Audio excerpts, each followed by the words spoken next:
انہیں یہ بات بہت زیادہ ناگوار ہو رہی تھی کہ لوگ مسلسل اس نئے دین کو قبول کرتے جا رہے تھے۔ انہیں اپنی بے عزتی اور اپنے خداؤں کی توہین پر سخت غصہ آ رہا تھا۔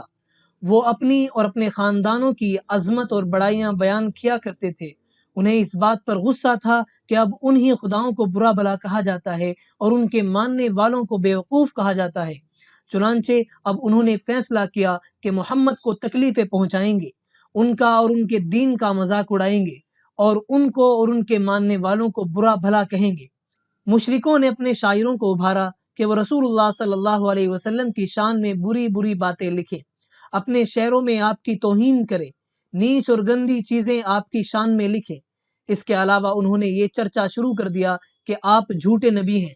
آپ پر الزام لگایا کہ آپ پاگل ہیں، جادوگر ہیں، آپ شہرت حاصل کرنے کے لیے یہ سب کچھ کر رہے ہیں۔ ایک روز مشرکوں کا ایک گروہ رسول اللہ صلی اللہ علیہ وسلم کے بارے میں بات کرنے کے لیے کعبے میں آ کر جمع ہوا، اور اس نے مذہب اسلام کے بارے میں گفتگو کی،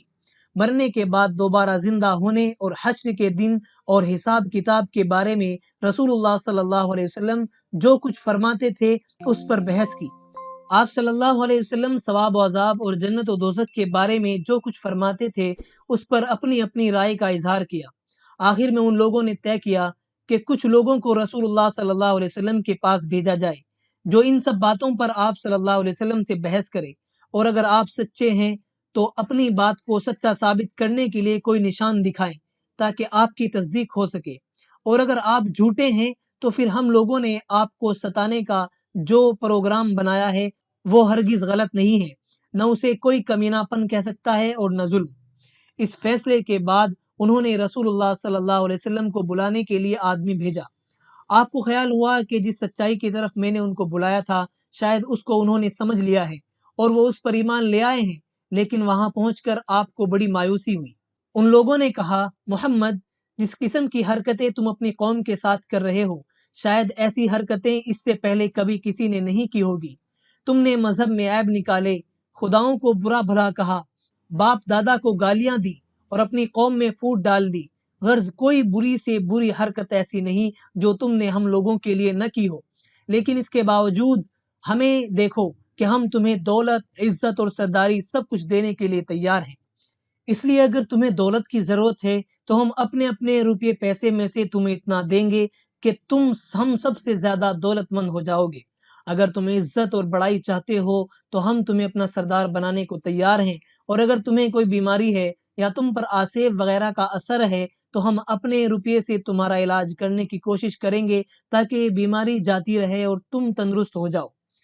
رسول اللہ صلی اللہ علیہ وسلم کو یہ سن کر بہت افسوس ہوا کہ یہ لوگ آپ پر اس قسم کے الزامات لگا رہے ہیں۔ آپ صلی اللہ علیہ وسلم نے فرمایا، جو کچھ تم کہہ رہے ہو ان میں سے کوئی بات بھی نہیں ہے۔ نہ مجھے تمہاری دولت کی ضرورت ہے، نہ عزت درکار، نہ ہی میں تمہارا سردار بننا چاہتا ہوں۔ مجھے تو خدا تعالیٰ نے تم لوگوں کے پاس اپنا پیغمبر بنا کر بھیجا ہے، اور مجھے حکم دیا ہے کہ میں تم لوگوں کو خداوند تعالیٰ کے عذاب سے ڈراؤں اور اچھے کاموں کے بدلے میں ثواب کی خوشخبری سناؤں۔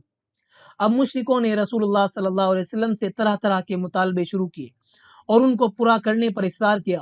کہ اگر تم واقعی یہ چاہتے ہو کہ ہم مسلمان ہو جائیں اور تمہاری بات مان لیں تو ہمارے مطالبے پورے کرو، تاکہ معلوم ہو کہ تم خدا کے سچے پیغمبر ہو اور تمہیں خدا نے لوگوں کو سیدھا راستہ بتانے کے لیے نبی بنا کر بھیجا ہے۔